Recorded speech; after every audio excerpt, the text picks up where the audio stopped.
আসসালামু আলাইকুম, welcome back to শিল্লা suggestion. আজকে আবার হাজির হয়েছি নতুন একটা ভিডিও নিয়ে।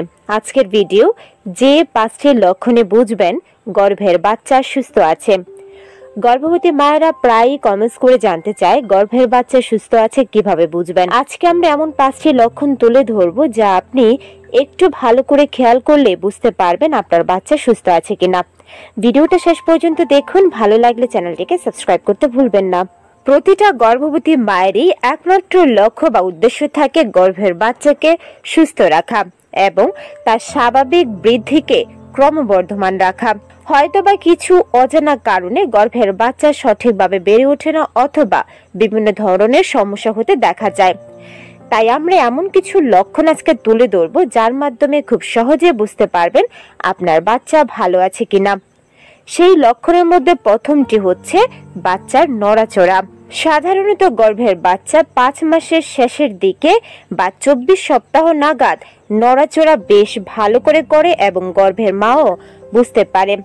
এ সময়ের পর থেকে বাচ্চা সারাদিন কমপক্ষে 10 বার নড়বেই। যদি এই নড়াচড়া কমে যায় সেক্ষেত্রে সমস্যা দেখা দেয়। সময় বাড়ার সাথে সাথে একসময় হয়তো বাচ্চার লাথি, ঘুষি, সুড়সুড়ির মতো বিভিন্ন ধরনের নড়াচড়া করতে পারে। তবে শেষের দিকে বাচ্চা বড় হয়ে যাওয়ায় আগের মতো নড়াচড়ার জায়গা পায় না। তবে বাচ্চার গতিবিধি আপনি অবশ্যই বুঝতে পারবেন। তাই 5 মাসের শেষের দিক থেকে গর্ভের বাচ্চার নড়াচড়া নিয়মিত পর্যবেক্ষণ করতে হবে। দ্বিতীয় যে লক্ষণের মাধ্যমে বুঝতে পারবেন গর্ভের বাচ্চা সুস্থ আছে সেটা হলো বাচ্চার সঠিক বৃদ্ধি, মানে বাচ্চা সঠিকভাবে বেড়ে উঠছে কিনা। গর্ভের বাচ্চা কতটা বৃদ্ধি পেয়েছে সেটা হয়তো আপনি বাহির থেকে বুঝতে পারবেন না, এর জন্য আপনাকে আল্ট্রাসাউন্ড করতে হবে।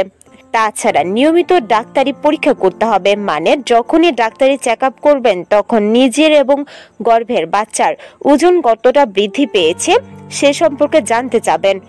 তাছাড়া গর্ভের বাচ্চার শারীরিক কোনো সমস্যা আছে কিনা, কোনো ত্রুটি নিয়ে জন্মগ্রহণ করছে কিনা, এই ধরনের কোশ্চেনও ডাক্তারের কাছে করতে ভুলবেন না।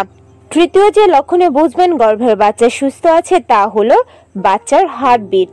একটি ব্রণের ভিতরে যখন হার্টবিট শুরু হয় তখন সেটাকে বলা হয় প্রাণের সঞ্চার হওয়া। সাধারণত 6 থেকে 8 সপ্তাহের মধ্যে বাচ্চার হার্টবিট শুরু হয়ে যায়। প্রথম দিকে বাচ্চার হার্টবিট অনেক বেশি থাকে, যা একজন স্বাভাবিক মানুষের প্রায় দ্বিগুণ হয়ে থাকে। তবে সময় সাপেক্ষে বা গর্ভাবস্থা যত বাড়তে থাকে হার্টবিট তত স্বাভাবিক পর্যায়ে চলে আসে। সাধারণত গর্ভের বাচ্চার হার্টবিট 120 থেকে 160 এর মধ্যে উঠানামা করে। যদি এরকমটি হয়ে থাকে তাহলে বুঝতে হবে গর্ভের বাচ্চা সুস্থ আছে। গর্ভের বাচ্চা কি সুস্থ আছে তা জানার অন্যতম উপায় হচ্ছে তার ওজন নির্ধারণ। আগেই বলেছি আল্ট্রাসাউন্ড করে গর্ভের বাচ্চা ওজন জানতে হয়।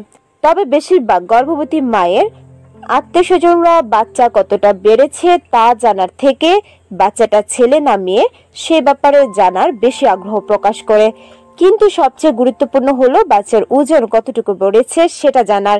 তাই পরীক্ষা শেষে বাচ্চার ওজন জানতে ভুলবেন না। তাছাড়া বাচ্চার ওজন ঠিক আছে কিনা, কি খেলে গর্ভের বাচ্চার ওজন বাড়বে, এমনকি ডাক্তারের কাছ থেকে প্রয়োজন অনুযায়ী বিভিন্ন ধরনের সাপ্লিমেন্টস, ভিটামিন, আয়রন, ক্যালসিয়াম নিয়ে আসবেন যা গর্ভের বাচ্চার ওজন দ্রুত বৃদ্ধিতে সহায়ক। গর্ভের বাচ্চা সুস্থ আছে বা ভালো আছে তার অন্যতম লক্ষণ হচ্ছে বাচ্চার অবস্থান।